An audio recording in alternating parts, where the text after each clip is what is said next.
ni mama zangu, ni watu wetu, ni dada zetu. Kama nilivyosema, natokea hapo. Nilikwambia toka jana, nikasema kama nilikukwaza unisamehe.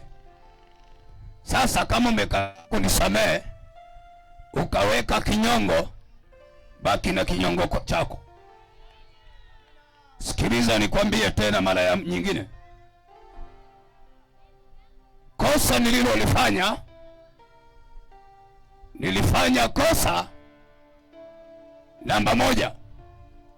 Kosa namba moja ambalo nahukumiwa kwa sababu nilisema kuna watoto walikuja kuchota maji nyumbani kwangu kwa ajili ya wageni nilionao. Ni wageni nilionao, sio wageni. Maana wangekuwa wageni wa mkutano, haya yote yangekuwa hayapo. Ila ni wageni wangu walikuja kuchota maji kule kwa sababu ya watu wengi. Hiyo ni kosa namba moja ambalo nilitangaza hapa, nilisema, ambalo tayari nimewekewa chuki. Namba mbili, ambalo na dunia yote ijue. Kosa namba mbili, vilishoneshwa mikanda hiyo kwa ajili ya watu wazima na watu wakubwa, ili waweze kuvaa kwa ajili ya kuwaelekeza watu. Hiyo ni namba mbili, kwamba kuwaelekeza watu, maana yake ni watu ambao ni wazima waweze kusurprise watu wengine, waweze kusogea kwenye mkutano na kushughulika mambo mengine. Lakini wakawa wamepewa watu wadogo, watoto. Hiyo ndio kosa langu nyingine namba mbili, ambalo nilitangaza hapa kwenye madhabahu. Ni namba mbili hiyo, ambalo nimehukumiwa mpaka leo. Nahukumiwa kwamba kwaya zisiimbe, nimewatukana. Nashukuru mbingu na nchi zinasikia, na mpaka sasa tayari napigiwa simu hata na wachungaji wengine, wananiambia habari kwamba mbona huko kuna vujo, kuna gomvi. Sasa ugomvi wangu niliogombana naye sijajua nimegombana naye, mpaka ninaambiwa kwaya nyingine zisifike hapo. Kwa hiyo mimi nimesimama kueleza, na kama nimekosea, na nilisema hapa mbele za madhabahu, na hilo ndio kosa ninalohukumiwa. Na kama watu wanakuja kama vile wamemwagiwa maji, kosa hili kwamba wanakuja kwenye mkutano kama wamemwagiwa maji, kama sio mkutano wao, ni kosa lingine ambalo nilifanya mbele za umati hapa.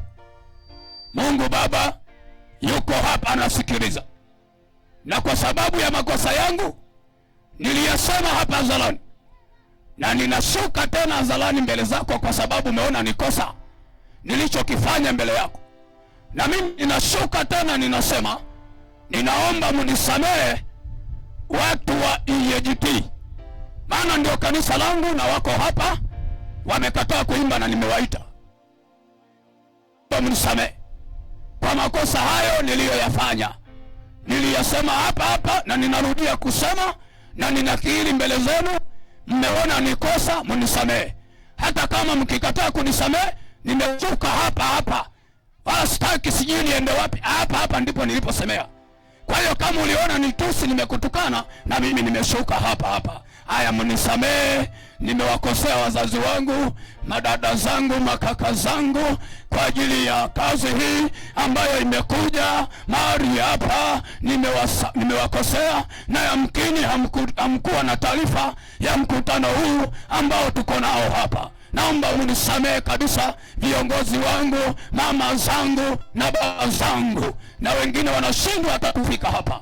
Na kwa hiyo ninakiri mbele zenu, munisamehe. Mkikataa, nimenawa, nimemaliza, haina shida, naendelea na Injili. Naomba praise team chapa mbele, na kama praise team na wenyewe hawapo, niendelee na mengine katika jina la Yesu. Pita praise team, haraka tuweke uwanja sawa, ili tuendelee kumtukuza Mungu aliye juu. Halo.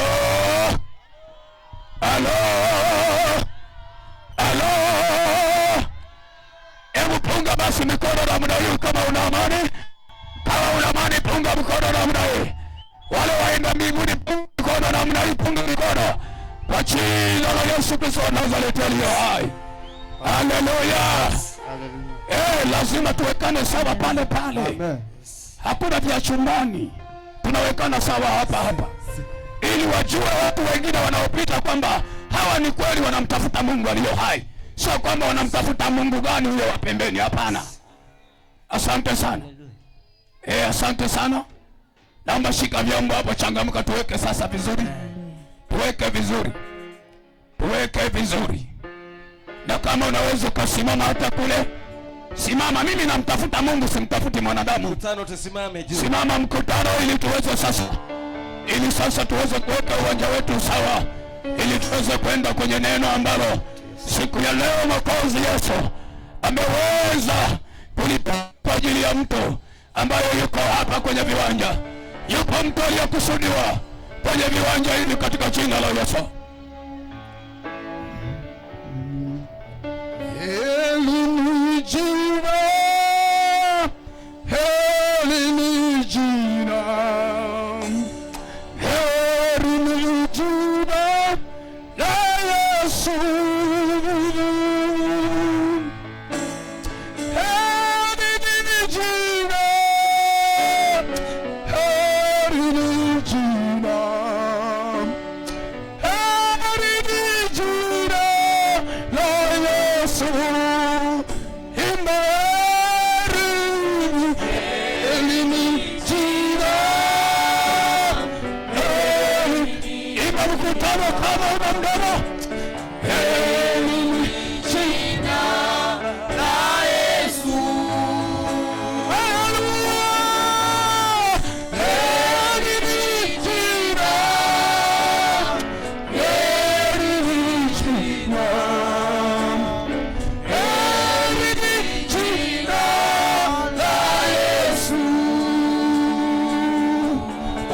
Tafakari mbele za Bwana.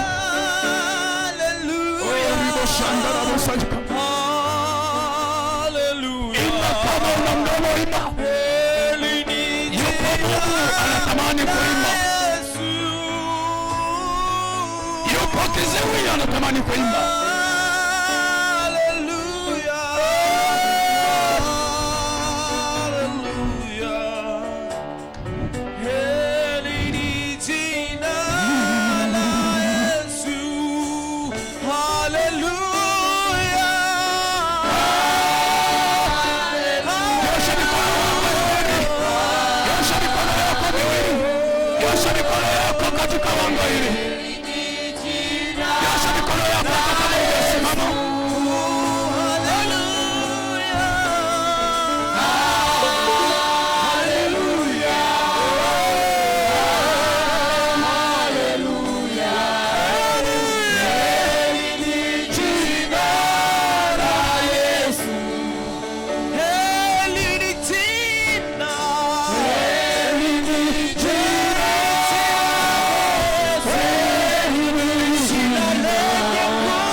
katika jina la Yesu.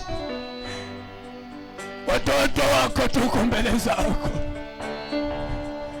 tuliyomaanisha kuja kwenye viwanja hivi Yesu. Tazama mtoto wako yuko hapa. Wewe unaangalia moyo, huangalii mwili. Sema na mtoto wako katika jina la Yesu. Sema na kanisa lako uliyopanga kumkusudia jema.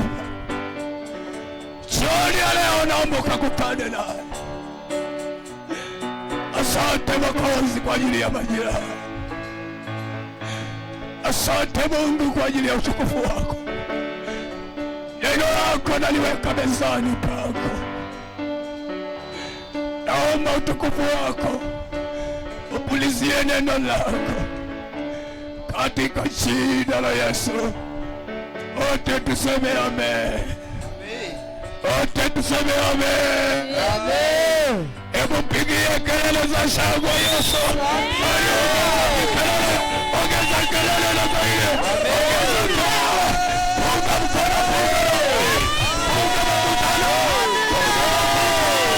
Katika jina la Yesu. Amen. Amina.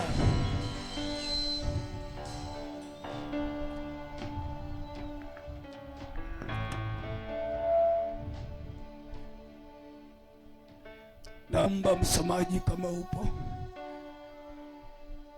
ufungue katika kitabu cha Ufunuo. Ufunuo 22 na mstari ule wa 12. Kitabu cha Ufunuo, kitabu cha Ufunuo 22 na mstari ule wa 12. Tumsikilize Yesu katika nyakati tulizobakiza, katika majira tuliyobakiza, katika muda tuliobakiza. Yamkini unatembea hujui muda tuliobakiza. Ngoja utambue kuwa mbingu zinatazama nini juu ya muda huu tulio nao, juu ya muda huu ambao unafikiria wewe, ambao unatazamia kwamba kesho itakuwepo. Yamkini hata kesho usione, yamkini hata kesho kutwa usione, yamkini hata leo usimalize. Muda wote na saa yoyote anasema yuwaja mawinguni Bwana. Muda wote na saa yoyote yuwaja kutokea Masia. Hebu sikiliza neno la leo, sikiliza neno la leo na jioni ya leo. Naomba twende msomaji.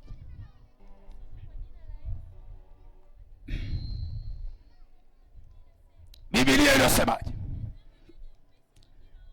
Maiki, tumia maiki. Maiki, tumia maiki.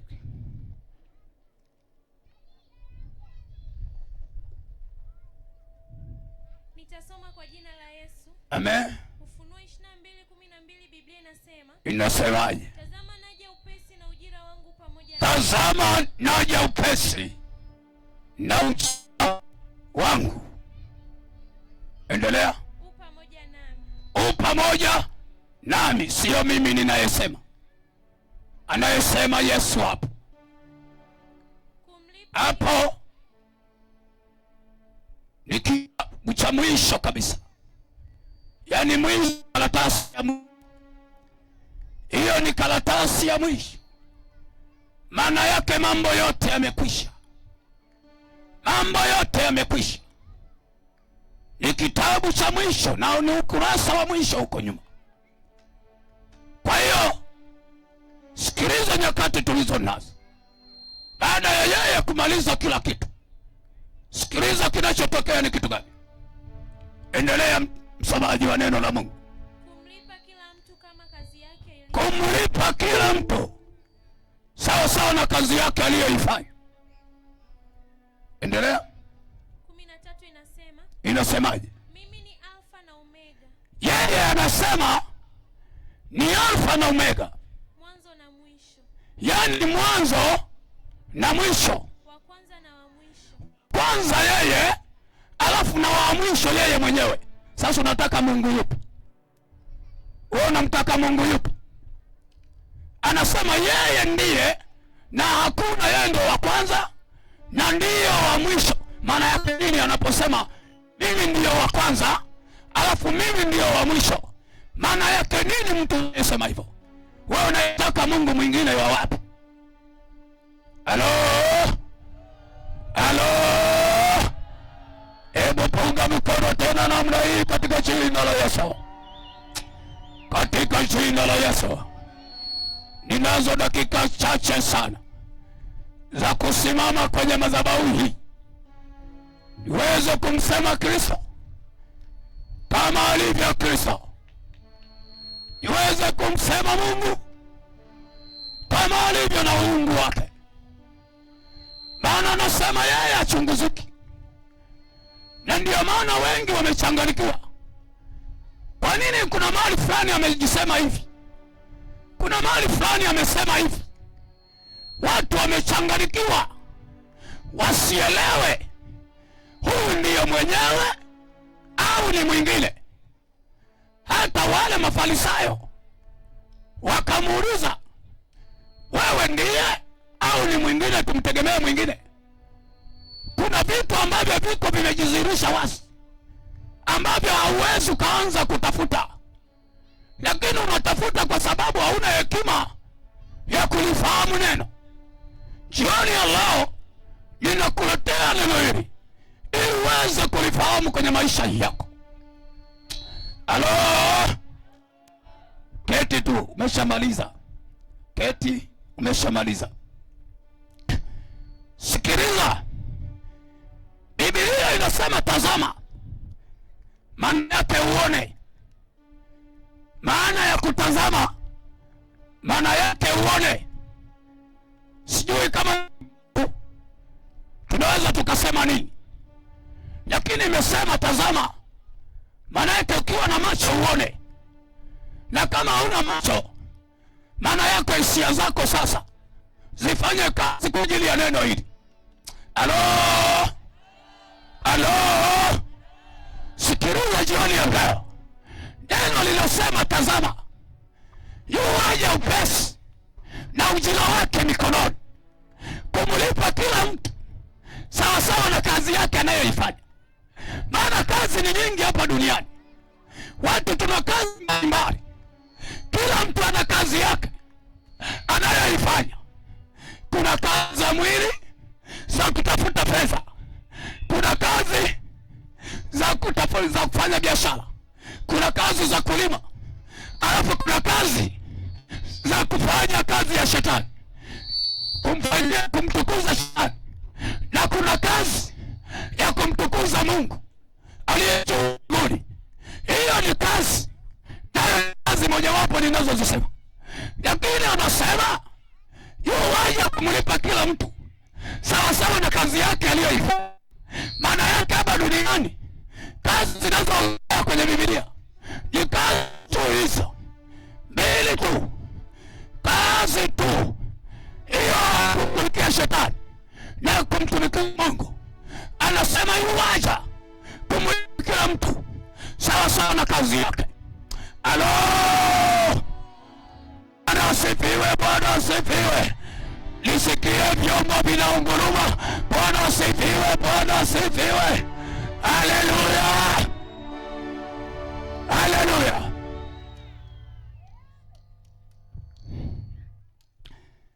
Kazi yako kama ni kuchonganisha watu, ndiyo utakayolipa. Kama umekaa katika dunia hii ya leo kuchonganisha watu waweze kugombana na unajisikia raha, nataka nikwambie, anasema anakuja na ujira wake kukulipa wewe. ambayo umeketi, yani ndio shughuli yako ya kuchonganisha watu. Yamkini makanisani unaingia, yamkini msikitini unaingia, yamkini sehemu zote makanisa mbalimbali na nyumba za mbalimbali za maabudu unaingia, lakini wewe ni mchonganishi ambao umeketi kwa ajili ya kuchonganisha watu waweze kugombana, alafu najisikia raha. Unasema nimepatia. Nataka nikwambie, siku inakuja, Bwana anasema anakuja na ujira wake atakayo kulipa wewe ambaye ni mchonganishi. Anakuja na ujira, utalipa sasa na kazi yako. Alo, alo, haleluya.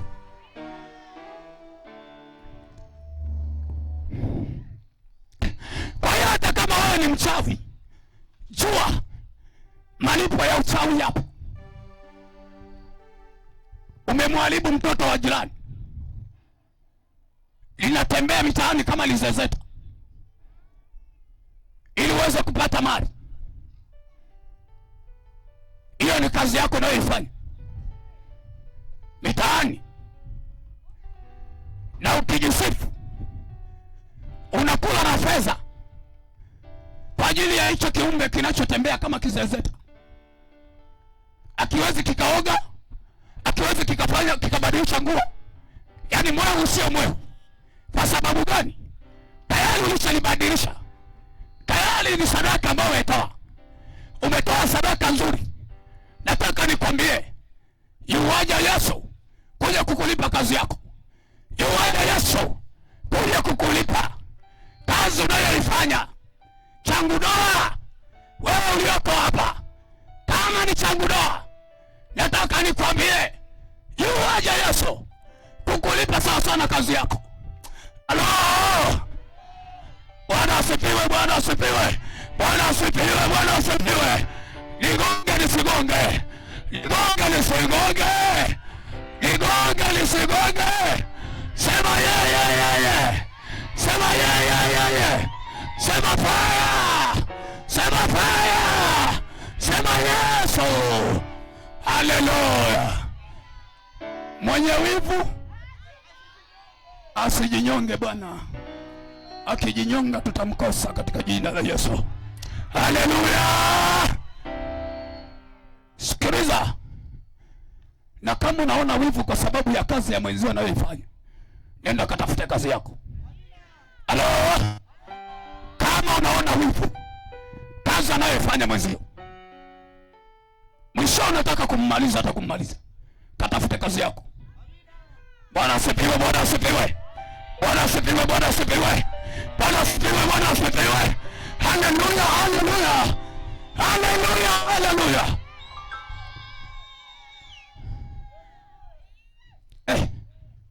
Sasa kwani wenye wivu wataenda wapi? Wana mbingu wenye wivu watakapoingia. Halo, watu wenye wivu wana mbingu watakayoingia. Mbingu wapi? Tengeneza vipi mbili hapa. Hapo juu tutengeneza vipi mbili. Na hivyo vipi mbili vinapatikana. Ukienda huko Kagongo Migazini kule, ndiko kuna vipi mbili ukakatekata ile migazi. Na wapi kule Ilagala kule, ndiko kuna mamigazi mengi. Alafu ngoja tutengeneze mbingu ili sasa wewe ukae pale. Sikiliza, hata kipindi cha Nuhu ile kutokeaje. Watu walisema kwamba sisi tutajitahidi kuoga, maana sisi tunajua kuogelea vizuri. Wewe Nuhu umechanganyikiwa na akili zako tuma, maana wewe umezeka. Sikiliza, hata siku ya leo watu wanaambiwa achana na dhambi, lakini hataki kuacha dhambi. Mwingine tayari anaweza kawa ni kiongozi lakini ana dhambi. Naweza nikawa ni mimi hapa lakini nimejaza dhambi. Hakuna chochote ninachotaka nikwambie. Usipojua kwamba hiki ni achane nacho, baadaye ni madhara, kitakupeleka motoni.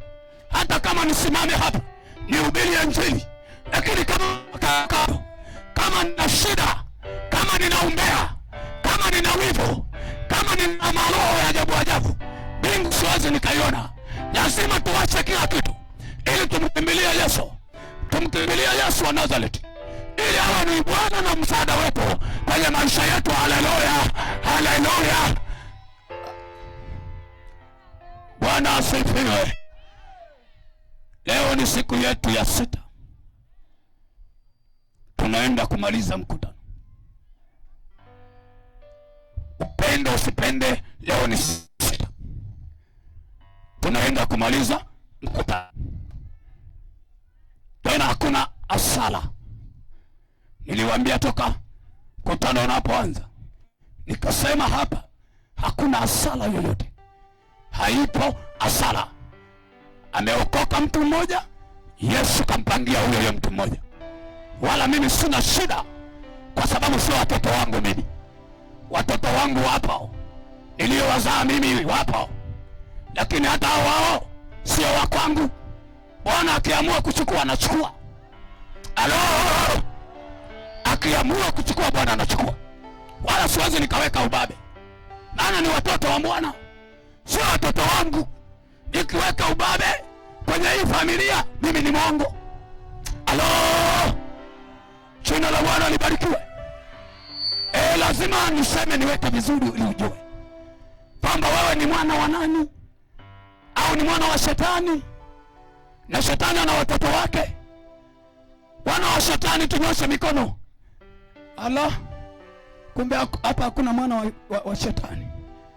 Jamani, mtoto wa Ibilisi anyoshe mkono katika jina la Yesu.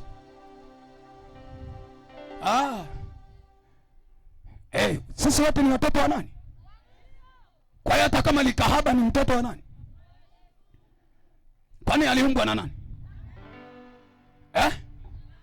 Aliumbwa na Mungu.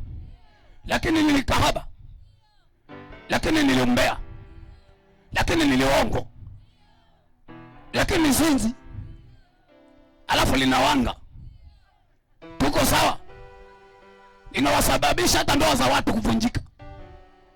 Simevunja ndoa za watu wewe. Alo, alo, wewe ni mtoto wa nani? Si mtoto wa Mungu? Hata kichaa anayetembea hapo ni mtoto wa Mungu.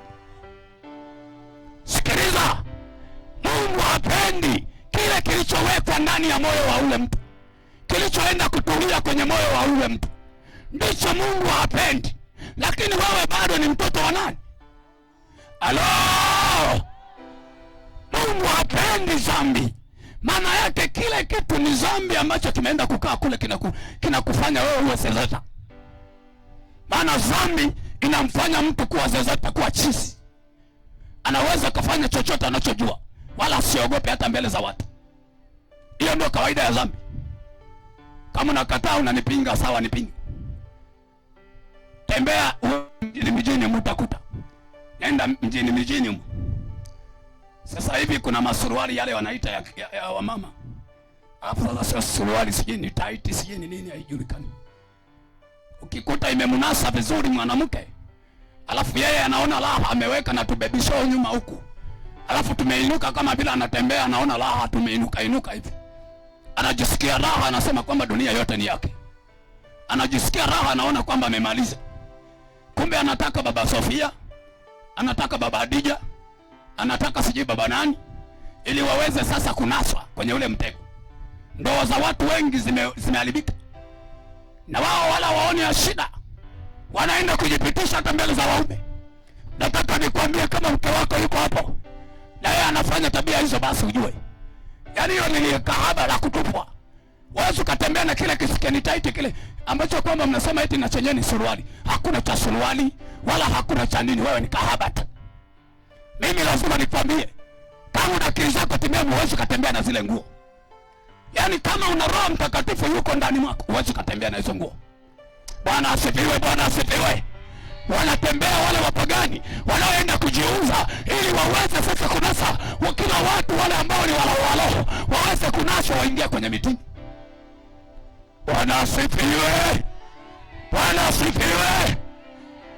Yesu anasema anakuja na ujira wake kuja kumnasa na yeye alivyonasa waume za watu. Lazima na yeye anaswe, lazima na yeye ionje cha moto.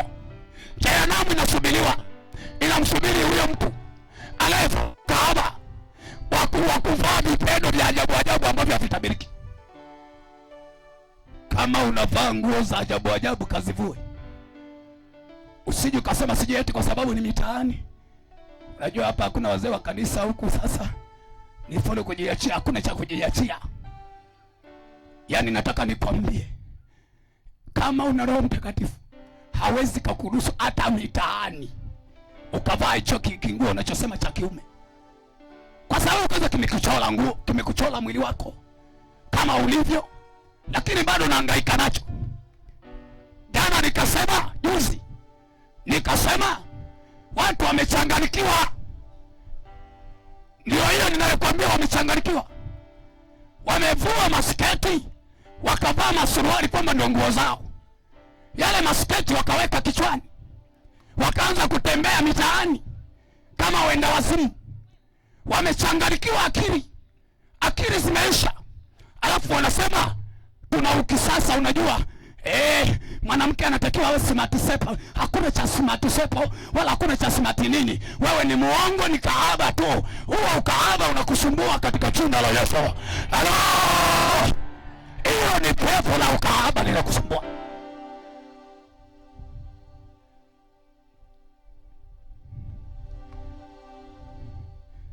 Hivi vya mwili achana navyo. Usione hivi vimeelea elea hivyo, vimeundwa hivyo. Halo, hata Sodoma walikuwa na vitu hivyo. Kawaulize kilichotokea ni kitu gani? Kilichotokea ni kitu gani Sodoma na Gomora? Watu ni kwa sababu ya kukaa kwamba mimi siwezi nikakaa kama mtu wa vijijini bwana. Unikavaaje bwana mimi nikae kama mtu wa vijijini bwana? Sasa hivi bwana tunaenda na shepu bwana. Uwanja ni kila kitu sawa. Uwanja tukatai, ukipiga uwanja haina shida. Lakini sasa wewe mwana wa Mungu uliokoka, unaigiza vya nini? Unaigiza vya nini? Maana wale watu wanaigiza ili waweze kuvua samaki. Na wewe unataka kuvua samaki? Halo! Na wewe unataka kuvua samaki? Kama unataka kuvua samaki mpendwa, kama una mipango ya kuigiza kwenye hii dunia ya leo, kwamba kwa sababu fulani mume wake alishamruhusu kutembea na kusuruali, na mimi baba naomba uniruhusu na mimi nivae napendeza. Unajua ukivaa kasuruali unapendeza. Wala upendezi, wewe ni muongo. Hakuna upendezi. Hicho ni kipepo kinakusumbua na wewe kimekunyemelea. Unaanza kumsumbua mume wako. Unajua nikivaa kasuruali napendeza kweli. Unaona na huko nilishainuka vizuri. Sasa nikivaa kasuruali ndo napita vizuri na wewe mwenyewe sina roho inapenda. Hakuna cha nini kwenye vishawishi vya kijinga vya kipepo ili na yeye awe na pepo akukubalia. Maana yeye akiwa na pepo atakukubalia kama wewe ulivyo na pepo. Pepo na pepo wanaelewana. Halo! Pepo na pepo wanafanya wanaelewana. Wala pepo hawezi kumfukuza pepo mwenzake. Ni roho hizo, roho za ajabu. Mpokee Yesu leo akae ndani ya moyo wako ili uwe salama.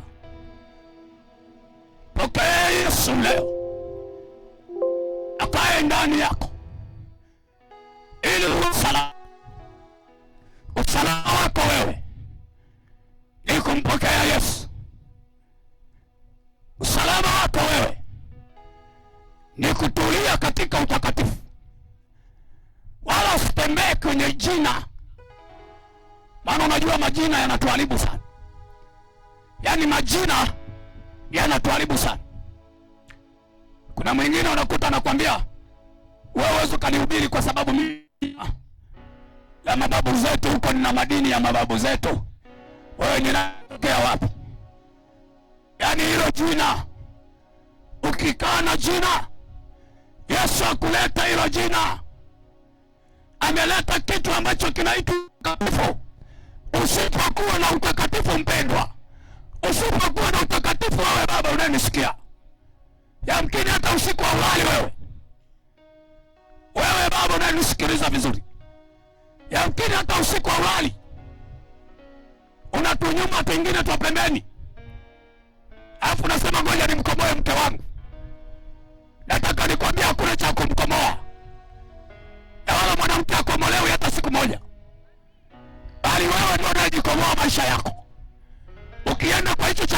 chombo cha kundoa atakupelekesha vizuri.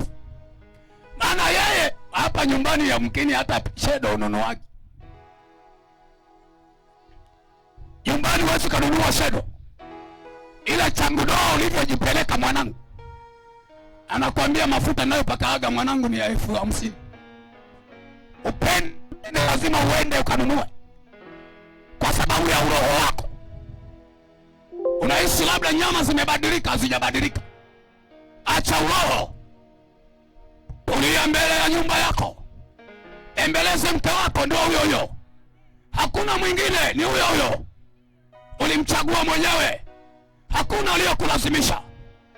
Hata kama ungekuwa nao 50, hao 50 sio chochote, bali umoja ndio chochote.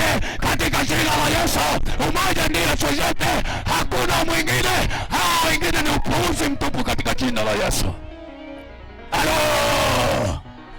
Hao wengine ni upuuzi mtupu. Hakuna. Mimi nasemaga hivi, kama wewe unasema oa wanawake 3 au 4 ndio furaha, wewe unaonaje mwanamke na yeye akuletee wanaume 2 watatu, kwamba basa baba fulani nitakuwa napanga zamu? Jina la Bwana libarikiwe. Unaonaje na yeye sasa akupangie zamu, ili uone sasa roho yako ilivyo? Kama hukauki, inafika jioni anakuambia sasa baba fulani, imefika sasa zamu ya kwa nani, ya kwa Asumani. Hebu niache kwanza niende kwa Asumani, ili uone wote ulivyo, ili ujue kwamba sisi wote ni ngoma dulo. Hapo ndipo utajua sasa kwamba unachokifanya ni upumbavu mtupu na ni dhambi mbele za Mungu. Maana roho ni moja, hiyo hiyo roho inayoona wivu ndio roho ile ile ya mwanamke. Alo, roho ni moja tu. Yaani vile ambavyo hutaki kufanyiwa wewe, ndivyo na hicho kiumbe hakitaki kufanyiwa. Hapo panasemaje hapo jamani? Wababa panasemaje huko katika jina la Yesu? Wababa panasemaje huko mlioko kwenye miti? Kwa jina la Yesu, injili wakute huko hata kama ukinuna. Kiache hicho kibinti ambacho kimevaa masuruali mitaani kinakusumbua. Hakina chochote hicho. Kama unataka mgalamie, mpe shedo mke wako. Kama unataka vizuri, mnunulie hata kasketi kale kafupi kama tule twa shuleni. Kama unaona ni raha, mnunulie atembee nako. Halo! Halo!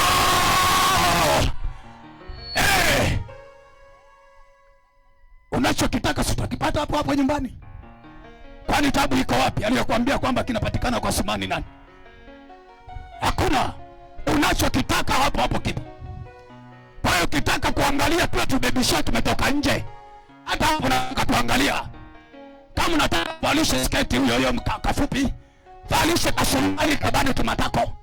Lakini kama ukijua ukimvalisha, lazima ukipita mitaani si ambao haupo, lazima utamwambia sikisisi dada, watamuita sikisisi. Halo! Haleluya! Nipate mtu mmoja shangilie kwa jina la Yesu. Hebu punga mikono katika jina la Yesu Kristo wa Nazareti. Kila mtu atalipwa sawasawa na kazi yake. Kila mtu atalipwa sawasawa na kazi yake katika jina la Yesu. Halo, utalipwa sawasawa na kazi yako unayoifanya. Kama ni kuanga, utalipwa sawasawa na kazi yako kuanga. Hiyo ndio kayo ukijua. Hayo ndio maisha unayoyatengeneza mbele ya safari yako. Unayatengeneza mbele ya safari yako. Katika jina la Yesu. Katika jina la Yesu sema amina. Katika jina la Yesu sema amina. Hata mlioko kule tupungiane mikono katika jina la Yesu. Punga mikono kama tunaelewana, kama tunasikia. Hata kama yamekugusa, hata kama hayajakugusa. Sema Yesu ni Bwana. Sema Yesu ni Bwana. Haleluya.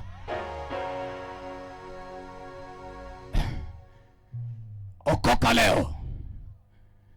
Utengeneze kazi itakayokuja kulipwa na Bwana. Narudia tena, hujampa Yesu maisha, okoka leo, utengeneze kazi atakayokuja kukulipa Yesu wakati atakapokuja. Anasema yu waja, maana yake sio kwamba atakuja. Yu waja maana yake yuko anakuja. Jina la Bwana libarikiwe. Yaani yuko anakuja kwa majira yoyote, yuko tayari maana yake kutokea. Atakukuta una kazi hiyo hiyo unayohangaika. Atakukuta una kazi hiyo hiyo ya ajabu isiyoeleweka. Hebu chagua kazi moja ya kumtukuza Mungu aliye hai. Achana na kazi zote zilizopo duniani. Hizo kazi za duniani ni kazi za duniani. Lakini nataka nikwambie jioni ya leo, tafuta mpokea Yesu leo ili aje akulipe sawa sana kazi yako utakayoipokea jioni ya leo katika jina la Yesu wa Nazareti. Mpigie Yesu makofi mengi, mpigie Yesu makofi mengi katika jina la Yesu, katika jina la Yesu. Haleluya, haleluya. Nilikwambia mimi sikucheleweshi. Dakika hizo nimeshamaliza, zinatosha sana, zinatosha sana, kwamba yeye ndiye, hakuna mwingine. Huyo mwingine unayemtaka wewe ni wewe, lakini amesema hakuna mwingine, ni yeye peke yake tu, ambaye jana, leo, hata milele na milele yuko mwenye. Tapia Yesu makofi mengi. Yuko Yesu, hakuna mwingine, ni yeye yule jana, leo, hata milele, habadiliki. Utabadilika wewe ambaye una wokovu wako sura, utabadilika wewe ambaye ukichokozwa tayari unabadilika sura. Pokea Yesu hata kama na nzuri, Yesu ili awe Bwana na Mwokozi yako katika jina la Yesu. Hebu simama juu, simama juu ili watu wakaende shughuli zao. Simama juu, simama juu, msogee kabisa, sogea tuweze kuomba pamoja, wana wa Mungu. Praise team, weka sasa wimbo kwa sababu watu sogea niweze kuomba na wewe. Sogea, sikubadilishi dini lako, siwezi nikaibadilisha. Anayebadilisha hiyo dini ni Yesu tu peke yake. Sogea mama, sogea, sogea, hata watu mlioko kule sogea, sogeeni, sogeeni, uwe na amani, sogeeni watu wa Mungu. Amen. Wewe ni mtu mzuri sana, sogea, sogea, sogea kwenye madhabahu, sogea, twende, sogea, sogea, sogea. Haleluya. Imba, imba wimbo kwa kuabudu wakati tunasogea. Sogeeni wa baba, sogea, sogea, sogea, sogea, pita hapo karibu, sogeeni.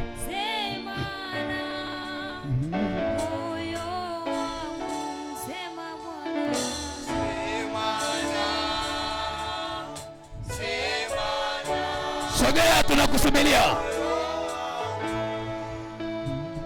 Semana, semana, semana.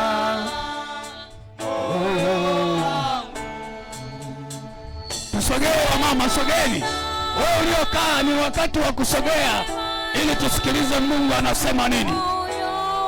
Haya ni maisha tu ambayo leo tu hapa kikitokea kitu lazima ukimbie hapa. Hapa lazima ukimbie. Utakimbilia hapa. Utamtafuta mbayu wako. Utamtafuta nani kule, utamsumbua vile vile. Hebu sogea basi tuombe mbele za Bwana. Sogeeni tuombe mbele za Bwana.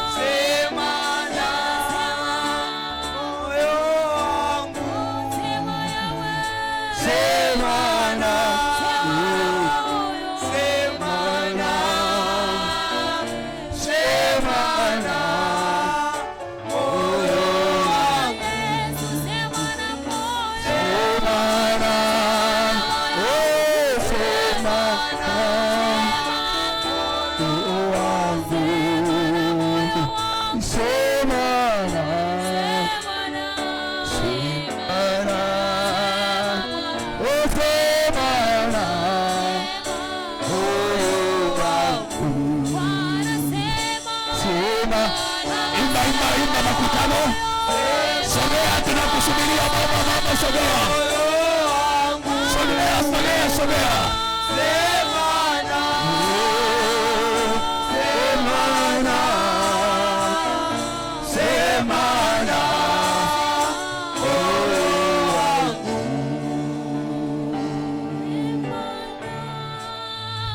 Inamisha sura yako chini, hata ulioko kwenye miti, inamisha sura yako chini, inamisha sura yako chini.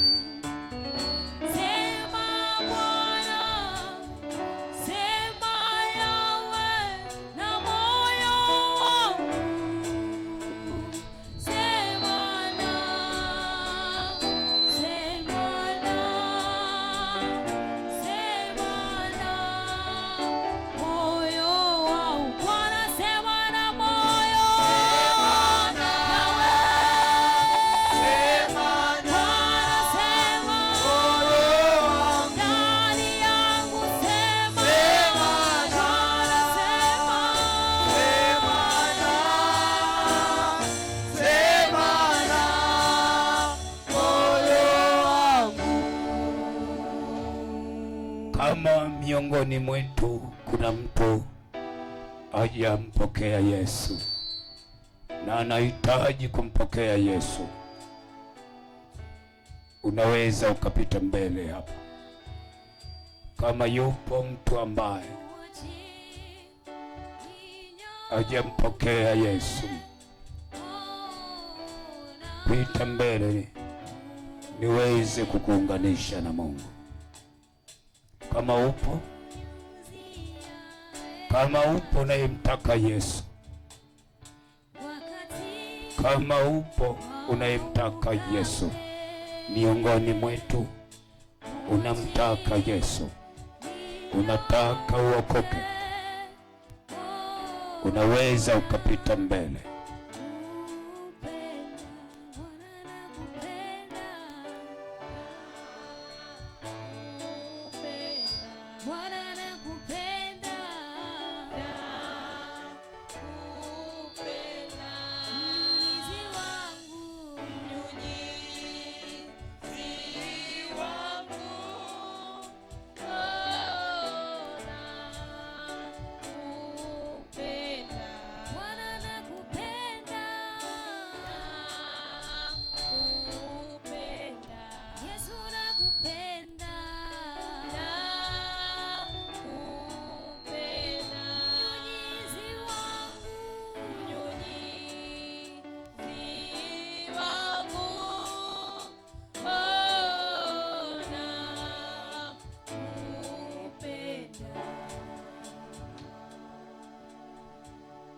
Hebu tunyoshe mikono wote tulioko kwenye viwanja hivi. Baba mtakatifu, tumesikia neno lako katika jina la Yesu. Sisi ni watoto wako, tukiwa kwenye viwanja hivi, mara yetu ya 6 tuko hapa Yesu. Mikono hii iliyonyoshwa juu ya watoto wako, pita kila mmoja, useme naye katika jina la Yesu. Gusa watoto hao kuanzia sasa, waliolisikia neno lako, hata yule ambaye roho yake anajiuliza ndani ya moyo wake mara mbili, niende au nisiende. Yupo mtu mmoja hapo, roho yake inaumia, niende au nisiende? Je, nikienda si wananiona? Je, wakiniona wataniuliza? Je, si wazazi wangu wananiona? Yupo mwingine, ni binti yuko hapa, katika jina la Yesu. Anaogopa, roho yake na msuta, yuko hapa kwa jina la Yesu. Niende nisiende? Yuko hapa binti hapa, nimemwona katika jina la Yesu. hiyo roho inayoulizana kwenye moyo wako, hiyo roho ambayo unaipinga, katika jina la Yesu majira haya, ukiwa umenyosha mikono hiyo hiyo, Mungu akutane na wewe. Mungu akutane na wewe katika jina la Yesu. Mwingine yuko kule, amesikia neno, yuko kule kwenye miti, ameogopa kushuka, ila wewe Yesu unatazama, niko na kuona. Kataa moyo wako, unajiuliza, hivi mimi niende pale na nilivyo itakuwaje? Nitajishusha samani? Hakuna cha kujishusha samani. Huyu ni Yesu tu anayehubiriwa hapa, anayefanya kumbadilisha mtu, kumtoa katika hali nyingine, katika jina la Yesu. Asante kwa ajili ya mikono hiyo. Nyosha tena vizuri. Tazama malaika wako na mekaribi washuke kwenye mikono hii. Utukufu wako uwatamie watoto wako. Gusa mioyo hiyo kwa jina la Yesu. Iwe nguvu ya giza, iwe roho ya shetani, iwe mapepo na majini, roho zinazosumbua mwili huu, kwa jina la Yesu, kwa jina la Yesu. Hapo ulipo, nguvu ya Mungu ikutokee, ikutokee, ikutokee, ikutokee, ingie kwenye roho yako, ikafanye mabadilisho ya roho yako, ili wewe chombo kizuri ndani ya Yesu. Asante Mwokozi kwa ajili ya siku ya leo, ambapo ya mikono hii iliyonyosha, malaika mbinguni wametukubali kwa ajili ya utukufu wako. Malaika mbinguni wameiona mikono hiyo, nami ninasema Yesu, kibali chako cha kuokoa ni wewe, unayeokoa ni wewe, unayeponya ni wewe, hakuna mwingine, katika jina la Yesu Kristo wa Nazareti ulio hai. Sema amina. Shusha mikono wako, shusha chini mikono yako. Kama una tatizo lolote, weka sehemu. Kama ni ubavuni, weka ubavuni. Kama ni kichwa kinawaka moto, hapo hapo ulipo, hapo hapo. Kama ni kichwa kinakusumbua muda mrefu, weka kwenye kichwa. Kama ni tumbo, weka tumbo, kwamba unahangaika sana. Ususa wa mama, ususa wa mama. Mwingine ikielekea ile miezi anapoenda kwenye zile siku za wamama, wengine wanasumbuliwa na ile roho ya giza, na wengine wanalala na majini bila kuelewa, wanaota huku akifanya kitendo alafu hajielewi. Wako hapa. Kama uko hapa, weka mkono wako juu ya kitofu chako. Wewe unayesumbuliwa na ndoto, wewe unayesumbuliwa na ndoto, weka mkono wako chini ya kitofu. Mimi najua kinachokusumbua ni kitu gani. Weka mkono wako chini ya kitofu. Kuna lipepo linaloatamia maisha yako hapo, katika jina la Yesu, katika jina la Yesu. Kama ni kipanda uso, asante wewe ulioweka. Kama ni sehemu gani kwenye kichwa, ninatamka maneno machache. Baba, katika jina la Yesu, fumba macho wewe ulioweka mkono. Kama hujaweka mkono sehemu yoyote, wewe ni mzima, usifumbe macho, tazama tu, na Mungu akubariki kwenye viwanja hivi. Wewe tazama tu, na kama unahitaji msaada wa Yesu, weka mkono wako sehemu unapoona kuna tatizo, alafu ufumbe macho ili Yesu akushughulikie. Yesu akushughulikie. Hapo sio mafuta wala sio maji. Nimekwambia toka nilivyoingia kwenye viwanja hivi, nilikutangazia siuzi maji, siuzi mafuta. Yupo Yesu anayetokea, anaganga mioyo, anaponya uvimbe, anaondoa kansa, anaondoa hata HIV. Yuko mama mmoja aliyetokea huko Burundi, Mungu alimgusa kwa sababu ya HIV. Alikuja akasema habari za HIV, akasema nataka Yesu wako aweze kunigusa. Wakati nilipoomba siku ile, Mungu alitenda miujiza. Hakuwahi tena, aliporudi kwenda kupimwa, ile HIV iliondoka siku ile ile nilipoomba naye. Ninakuhakikishia yupo huyu Mungu ambaye hachanganywi na mafuta, hachanganywi na maji. Ninamsema ndani ya dakika chache. Nilikwambia imani yako inatenda kazi. Imani yako mwenyewe ndiyo inayoinuka katika viwanja hivi na katika maombi haya, inainua maombi haya kuyapeleka juu mbinguni, alafu kibali kinatokea kwa Baba, kinashuka kwako tena katika jina la Yesu.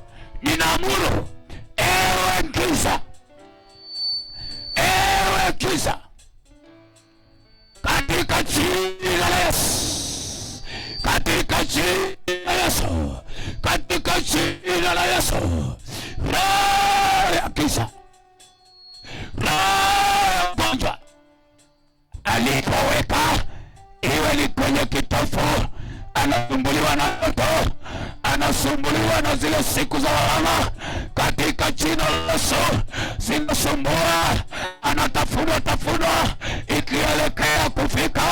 Wengine Bwana wanalazwa hata mahospitalini. Nilikutana na mtu huyo Dar es Salaam ambaye anasumbuliwa ikielekea muda wa siku zile, anapeleka na kulazwa. Lakini Yesu, huyu mama ambaye atabika chini ya kitofu, kile kitofu kilichochukuliwa kikapelekwa baharini, bahari yetu hii, Yesu, bahari yatajika katika jina la Yesu. Ziwa latajika ambapo wamefunga kitofu cha huyu mwanamke, ambapo wamefunga asizae tena kwa jina la Yesu.